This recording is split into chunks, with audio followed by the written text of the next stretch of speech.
নমস্কাৰ বন্ধুসকল, আজি মই আপোনালোকক দেখুৱাম আপোনালোকে অলৰেডি ইউটিউবত আপলোড কৰি থোৱা ভিডিঅ' এটাত কেনেদৰে থাম্বনেইল এটা যোগ কৰিব পাৰে। থাম্বনেইল মানে হ'ল এইবিলাক আপোনালোকে মোৰ চেনেলটো দেখা পাইছে বৰ্তমান, যিবিলাক এনেদৰে এটা আপোনাৰ ভিডিঅ'ৰ আগত যিটো লেবেল লগাই থোৱা হয় আৰু এই লেবেলটোৰ ওপৰত আপোনাৰ ভিডিঅ'টো মানুহে ভিউ কৰিব নে নকৰে, চাবনে নাচায়, সেই কথাটো প্ৰায় 90% নিৰ্ভৰ কৰে। আৰু আপুনি যদি আপোনাৰ এপটোত চাই, আপোনাৰ যিটো ইউটিউব এপ আছে তাত যদি আপুনি বিচাৰে তেনেকুৱা ধৰণৰ কোনো অপশ্যন নাপায়, আপুনি থাম্বনেইল তাত যোগ কৰিব নোৱাৰে। গতিকে আমি আজি চাওঁ আহক কেনেকৈনো এই থাম্বনেইলটো মই ইয়াত এনেদৰে যোগ কৰোঁ। Every single day, I'm gonna make something great.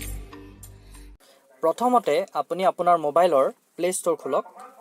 Play ষ্ট'ৰত YouTube studio' বুলি এটা আপুনি এপ পাব।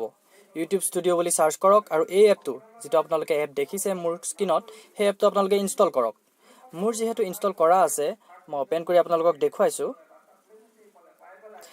যেতিয়া আপোনালোকে এই এপটো ইনষ্টল কৰি ল'ব, ইনষ্টল কৰাৰ পাছত এনেধৰণৰ এটা ইণ্টাৰফেচ দেখা পাব। আপোনাৰ চেনেলটোৰ যিটো চেনেল আছে আপোনাৰ ইউটিউব, তাত এনেধৰণৰ এটা ইণ্টাৰফেচ দেখা পাব।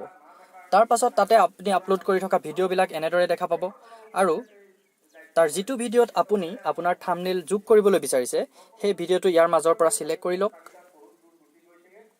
এতিয়া আপোনাৰ ভিডিঅ'টোৰ ওপৰত অলৰেডি যিখন ফটো আপোনাৰ ওলাই আছে, সেই ফটোখনৰ ওপৰতে এটা এডিটৰ অপশ্যন আছে। এই পেঞ্চিলডাল যিডাল আছে তাত আপোনালোকে ক্লিক কৰক।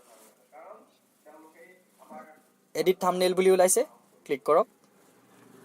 চেঞ্জ বুলি তলত এটা অপশ্যন আছে, গেলাৰীৰ পৰা আপোনাক ফটো চিলেক্ট কৰিবলৈ এটা সুবিধা দিছে, চেঞ্জত ক্লিক কৰক। আৰু আপোনাৰ গেলাৰীৰ পৰা যিখন ফটো আপুনি অলৰেডি এডিট কৰি আপোনাৰ থাম্বনেইল লগাম বুলি বনাই থৈছে, সেই ফটোখন চিলেক্ট কৰক।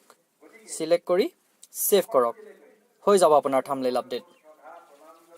ধন্যবাদ মোৰ ভিডিঅ'টো শেষলৈকে চোৱাৰ বাবে, আৰু পাৰিলে মোৰ চেনেলটো ছাবস্ক্ৰাইব কৰি ল'ব, কিয়নো এনেধৰণৰ বহুতো সৰু সৰু ইনফৰ্মেটিভ ভিডিঅ' লৈ মই আপোনালোকৰ ওচৰলৈ আহি থাকিম। ধন্যবাদ।